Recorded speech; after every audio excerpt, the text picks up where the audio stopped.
Welcome back. This is the last part of our 5-part series on how to use Apache Spark with Redis.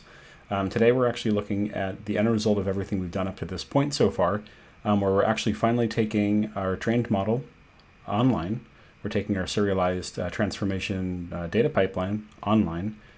And the icing on the cake is that we're now going to be using Redis Streams to have a real-time trigger into our system. So we can send a command that says, is this movie safe or not, by the Netflix show ID. This will now feed directly into Spark through a live Redis connection in real time. It will then automatically transform our data. It will predict if it's kid safe or not. And then lastly, it's going to write that to a different Redis table. So then we'll be able to actually use Zeppelin to see what the end result of our transformation was. So this is going to be fun, so let's get started.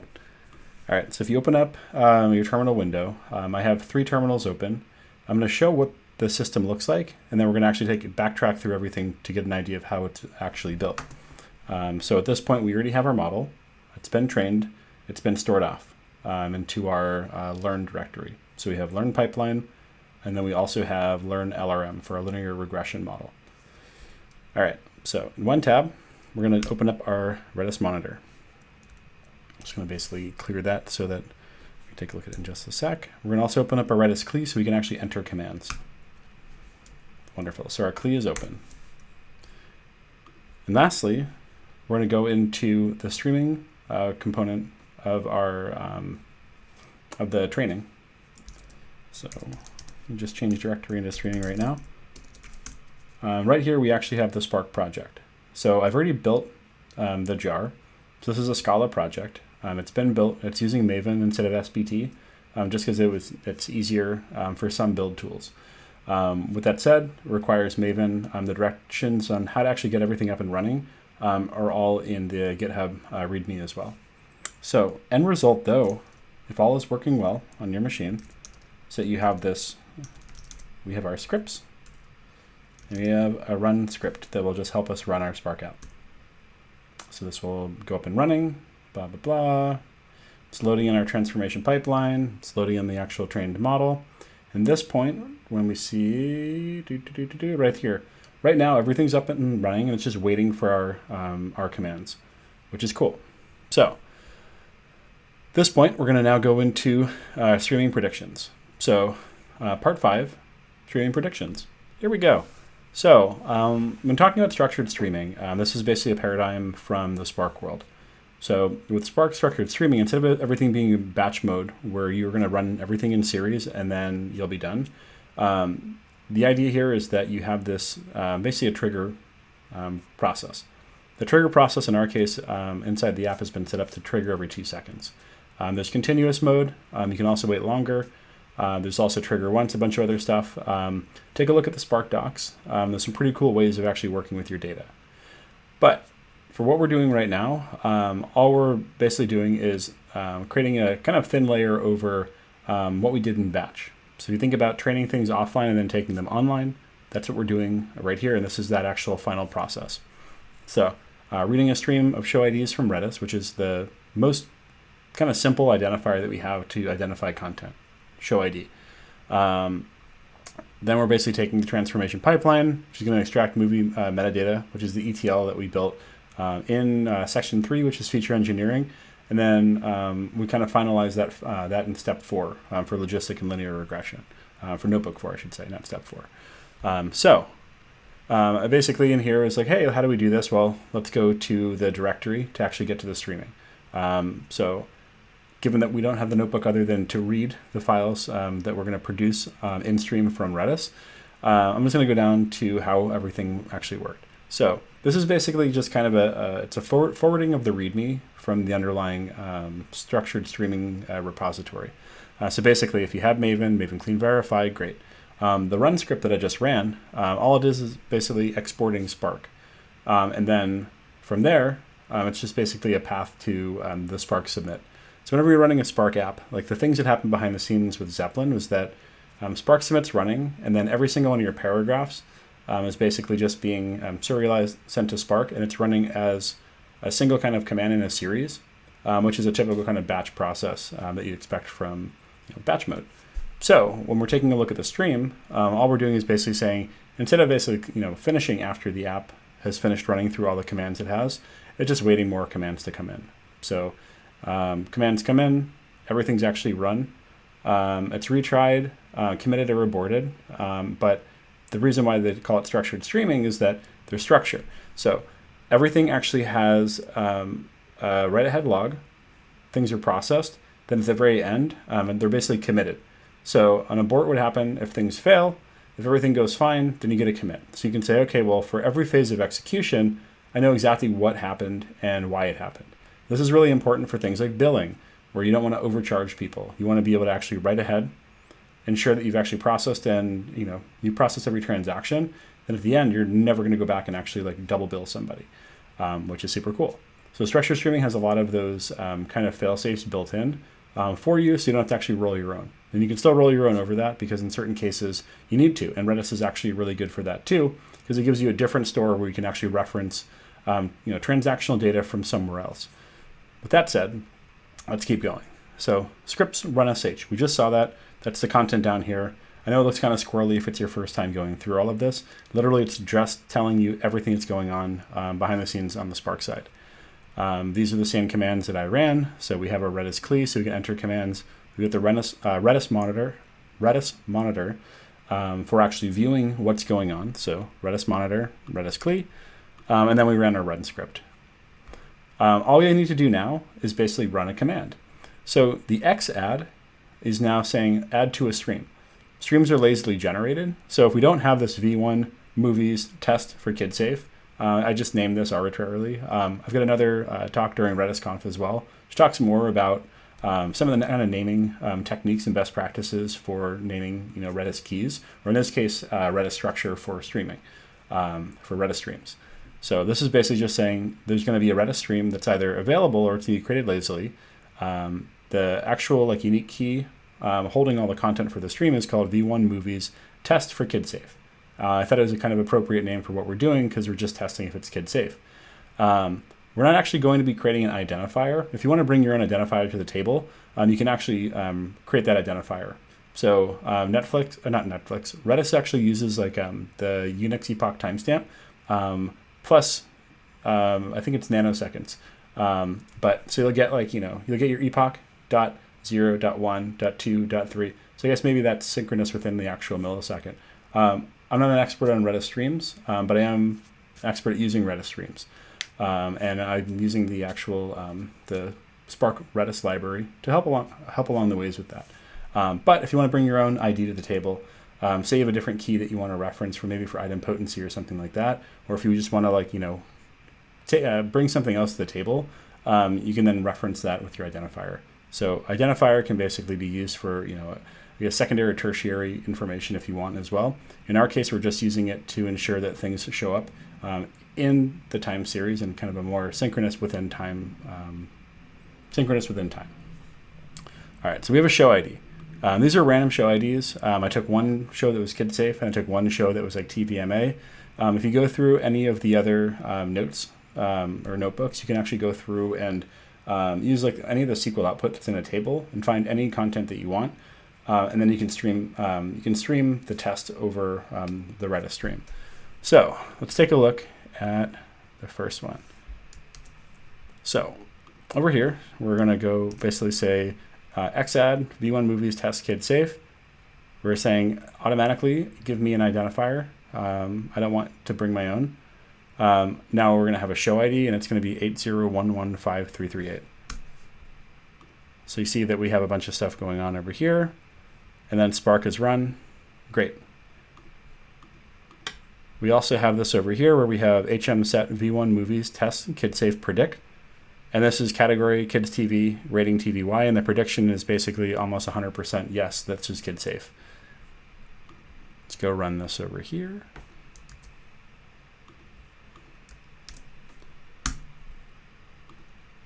So this one over here is not KidSafe.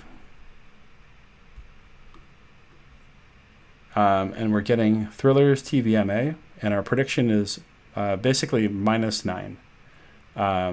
and then it's basically it's e to the negative 4. So this is very, very close to 0. It's not kid safe. So it's working.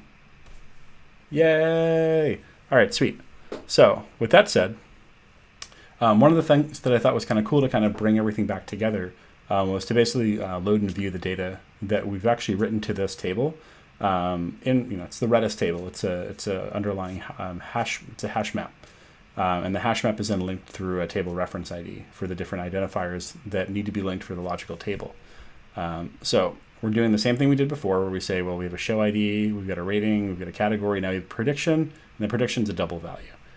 We know that because when we actually were creating our predictions, we knew that we were creating a prediction as a double. You can take a look at Notebook 4 to see that, yes, we are in fact creating a double for our prediction. All we're doing at that point is saying, okay, well, predictions is now referencing this v1 movies test kid safe predict table that we've created. And that's what we looked at before, where we had these like HMset commands showing up in the Redis CLI monitor. Lastly, we create another SQL temp view called predictions. And then from there, we're just basically looking at the data. So I've also created another test, which is basically just a test for idempotency. So we haven't looked at this TVPG yet. Double click to get this, which is kind of annoying. Just reference it easier. But aside from that, let's go back over here. So you can do this for any content you want. One of the things that I really wanted to make sure was that we'd actually keep track of what had already been tested in the Redis set for this table. And so I'm going to go through that in just a second for how we actually store the data versus every time we get a new prediction through the Spark system. There's certain commands that will basically say, well, let's just, every time we get new data, let's just basically flush and wipe away everything that used to be in the output table. And for some cases, we actually want to see, for each test, what was that? So you think about this as kind of like a way of kind of interactively logging and seeing what's going on. The other thing too is that we want to make sure that we ignore duplicates, because I can basically keep on running the same commands over and over and over and over again. It's going to keep on running and scanning and doing all its work to do the predictions. But in this case, there's really nothing. There's nothing new. So we're not getting like a duplicate, and there's a really actual nice, component to the Spark Redis library, which allows you to just say, how do I want to write in the case where I've already written to this key. So you have the option, which is also part of Spark, where you have write mode. And the write mode is either it's error if exists by default, so it's not going to do anything in the case where it has it's already written that key. It's going to basically say, we've got a problem, how do you want to fix this? In the case of what we're doing right here, I've specified this as ignore. So just ignore anything that you haven't seen before. Don't worry about it, we're not going to update it. You can overwrite it, but also overwrite's kind of interesting because it's going to overwrite the entire table. So if you only have one update, you're going to only really have that one change, so you're going to lose all of your history, which is also not really the expected result for what we want here. And that's pretty much it. So this is pretty much the end result demo of everything we've worked up to until this point. So if you think about our kind of journey from Notebook 1 to now Notebook 5, we've taken a look at pretty much Spark basics, all the way up to training and validating models and tuning those models, serializing that so that we have the ability to basically bring all of that online without having to worry about what happens if something changes out from underneath us. So this is really the process of taking machine learning to production, and it's always phasic. You can do a lot of stuff online as well when you basically get better chops. But if you're just starting off and you want to be able to really ensure that the work that you've put into training your models doesn't really break in production, and this is a kind of really great way of doing that. So we also took a look at how do things change underneath. So we had so for the string indexer, where we're taking a look at categories and ratings, we're keeping unknown values so that we don't actually pollute our models as we move forward. So there's a lot of different kind of options there too. So it's like, how do you want to handle data that you've never seen before?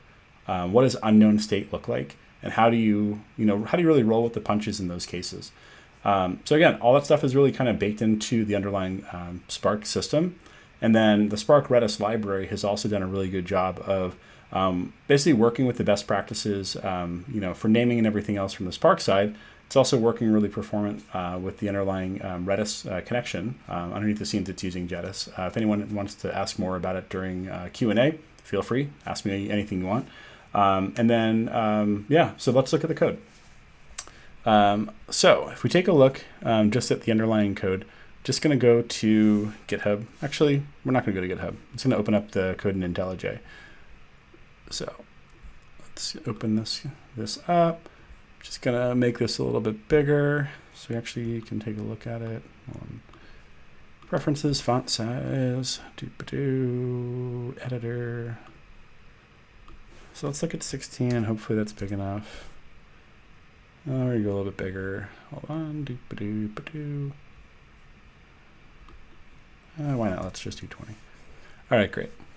So the anatomy of a structured streaming app. A lot of these look the same. So everything that I'm going to be showing you, if you've looked at how structured streaming works before, if you looked at it from the Scala point of view, this stuff might not look very different. A lot of this is also using what we've written in the Zeppelin notebooks, so things will be very familiar. So the anatomy of the app is basically we have configuration. So configuration uses what are called case classes in the Scala world, which are basically automatically defining POJOs. So all your get and set methods are there. And in this case, everything's actually immutable. So there's only really a constructor, then everything's only a get. Scala doesn't really like mutation too much. That's all I'm going to say about that because I don't want to teach about Scala right now. But all this method does is basically say, I have a YAML file.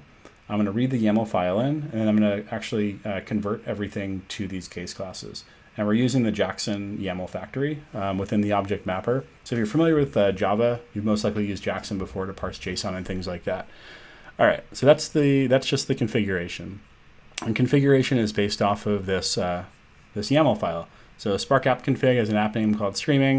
And then a lot of this other stuff is basically just the Spark configurations.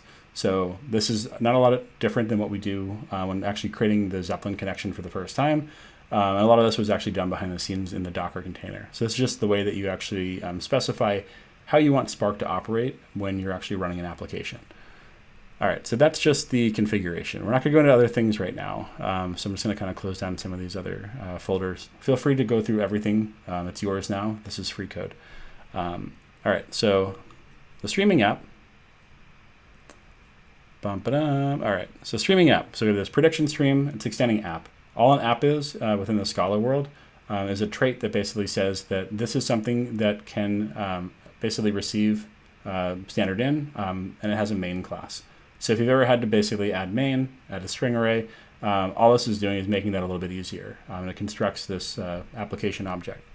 So we have an app. From there, we get our app config.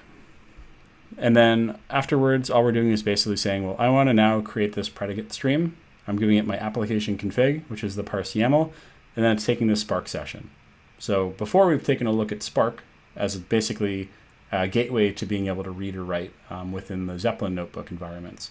All that Spark is basically no different than this session. So we could have called it Spark, but in this case, I'm calling it session, so it makes a little bit more sense as a Spark session. And that's basically already identifies how many kind of workers you have, like in a distributed context. And I'll just leave it at that. There's a lot more stuff it actually does as well, which is also online in the Spark docs. All right, so we've created this prediction stream. Given that we want everything to be structured, we have this notion of a checkpoint location. So the checkpoint location, all that actually is, it's either a location in say a temp directory, in the case where you really don't really care about the performance of an application over time. I say that because if a box dies and you're in the cloud, your checkpoints would also die along with that box. So a lot of people end up actually checkpointing to S3 or HDFS as well. So they actually have a persisted location that survives an application going down. So if you have a streaming app, you want it to be up and running 24/7, 365.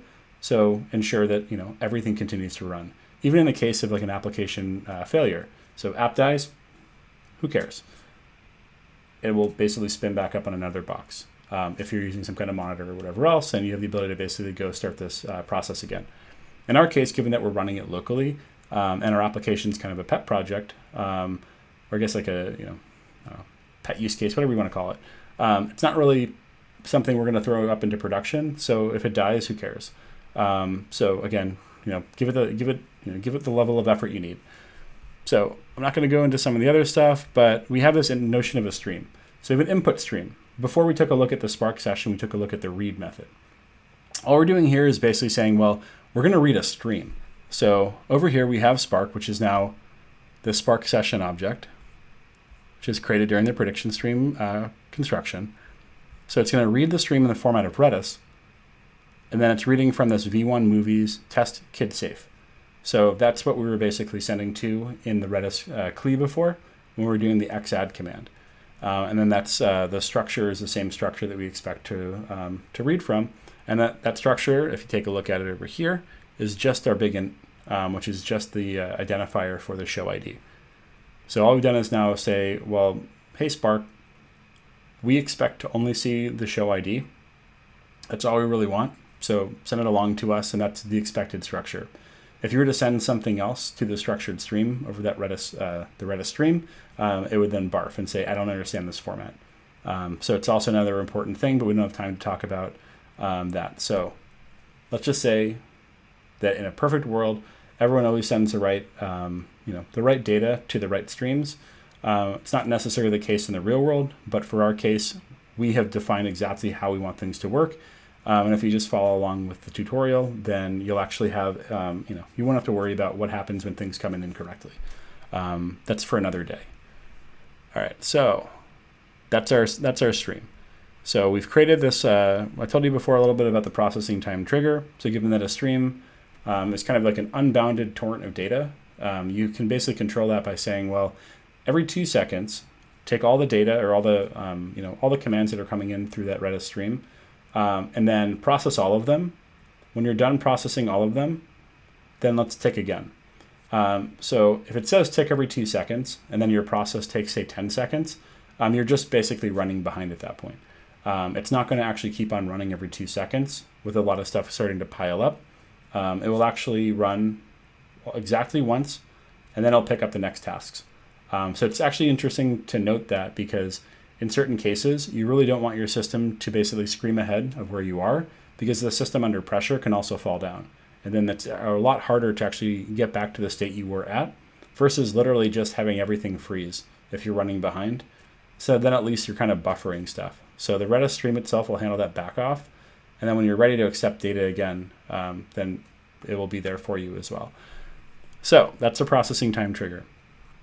We talked a little bit about the serialization of the pipeline and the serialization of the model. So all we've done is basically provide a location for those as well. In the configuration, you can point to any location you want, as long as it's referenceable by the running application. So a lot of people also throw this into S3, or they throw it into HDFS as well, so that you can actually pull that stuff down from a single point of source of truth. So we talked a little bit about versioning. If you were to version like a pipeline or version a model, same thing you would do here is that every single release that goes out for a specific version of your application, we bound to a specific pipeline, specific model, unless you're doing like an A to B test. And then in that case, you're also tracking that. So that's the pipeline location, the model location. We have a transformer object we'll take a look at in a little bit. But let's just say that the transformer is no different than what we looked at before, where we actually... I'll just actually open it up. So transformer, we took a look at very briefly in the fourth notebook. But the idea was that if we can defrost the pipeline and we can defrost the model, then let's just create a simple utility function that makes it seem super easy to do both of those.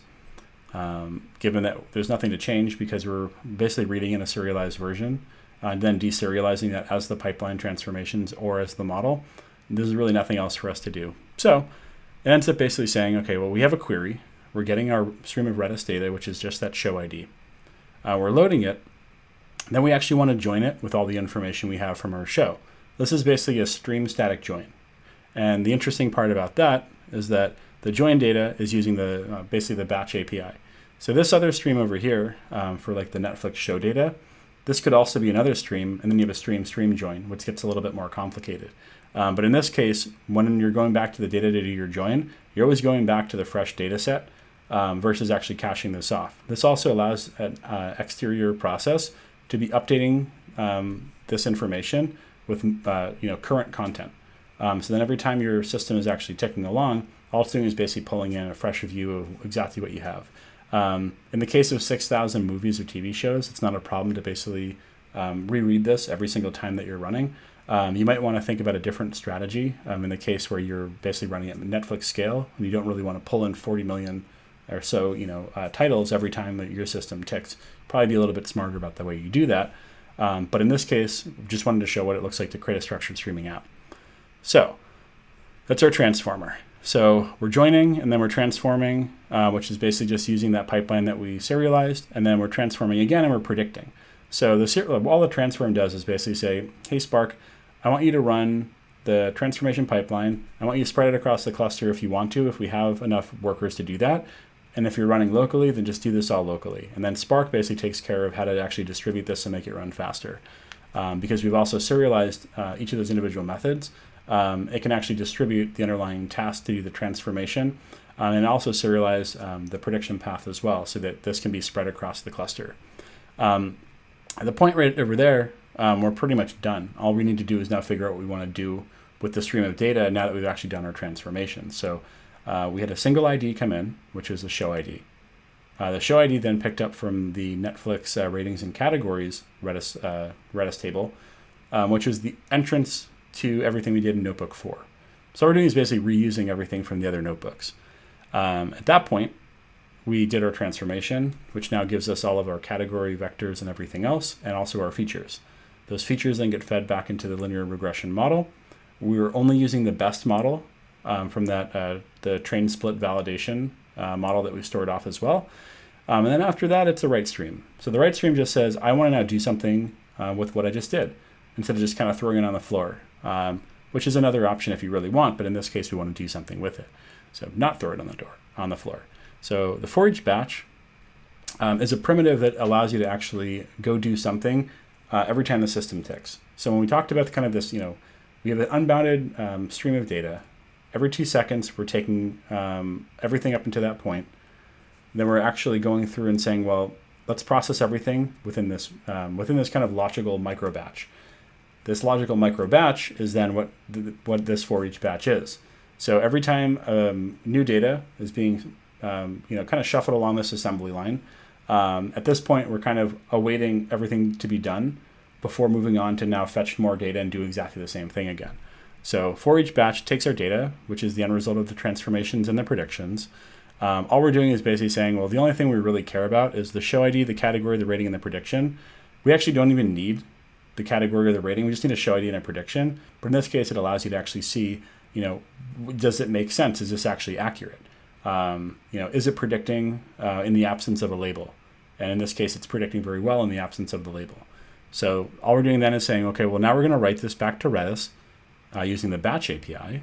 The table is the V1 movies test kid-safe predict, which we looked at before from the Zeppelin notebook.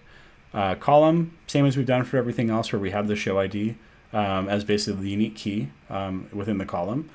And then I talked a little bit before about that save mode. So we're just using ignore so that only the diff gets written out to the Redis table. I put the other kind of notes here too. So if you want to use like error if exists, overwrite, append, you can try all those different things out. If you really want to try it, switch it to overwrite, recompile this, and then use the run script again. What you'll see is that every time you send new data through, you'll only have the changes that were processed during that one batch.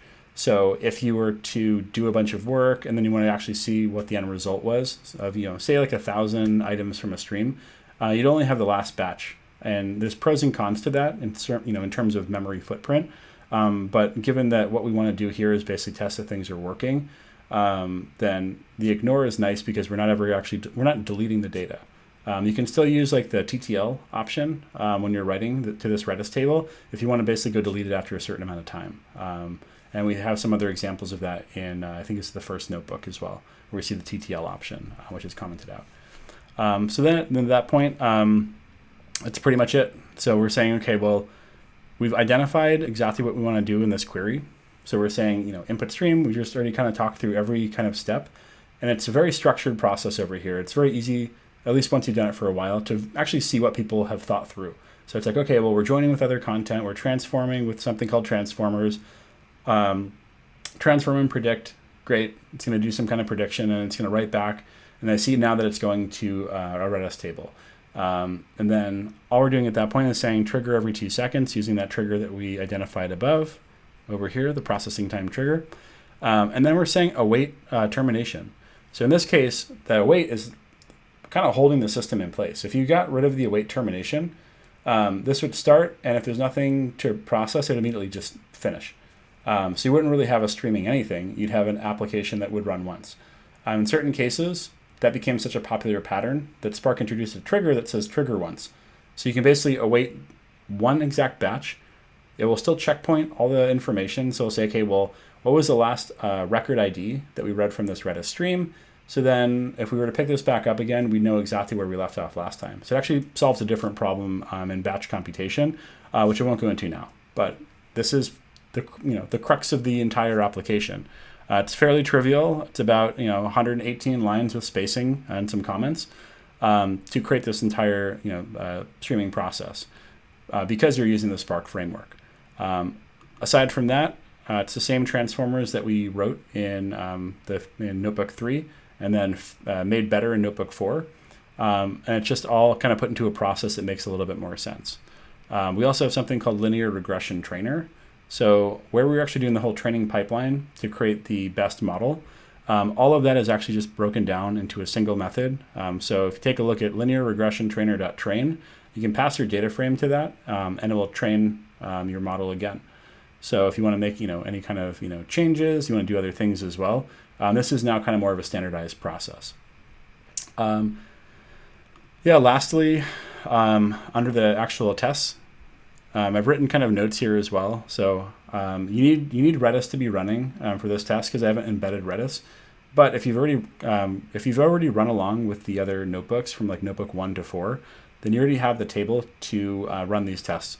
So the test was a way of saying, well, in the absence of being able to check something in like a Zeppelin notebook, you can actually set breakpoints in your IDE. I'm using just IntelliJ for all of this, but you can just take a look at the whole entire process. You can refit pipelines. If you want to test, where are we? Yeah, so if you want to go refit the pipeline, you can refit the pipeline. If you want to go retrain the model, then you still need the data for the model. And then all of this data that you're training will go into your local test resources for pipeline and for linear regression model. So this is actually another thing too that in a very kind of, say in a simple model, you can actually test your model like you would any kind of other software. And then all of the, the final results of what's actually been updated can then be the way that you actually version these models. So you can actually create models in the same way that you would create software, and then you can go release that as well. Ask me more questions online. Literally talk to me during the Q&A. Drop me a line if you want to learn more about this whole entire process. You want to talk Spark. But yeah, this is pretty much it. This was kind of bonus content, which is a really nice way of taking a look at wrapping up everything that we've learned so far. And now, if I just drop this back down again, you have the whole entire process of actually taking your model online. So from the ability to send data in stream, watch what's actually occurring, seeing how Spark is actually handling it, and then lastly, being able to go back and say, well, I can now visualize it really easily. Directly in the Zeppelin environment that I've gotten so comfortable in so far. So that's pretty much it. Thank you for hanging out for all 5 sessions for this kind of lengthy training. I really do appreciate everybody who's made it through this whole entire process.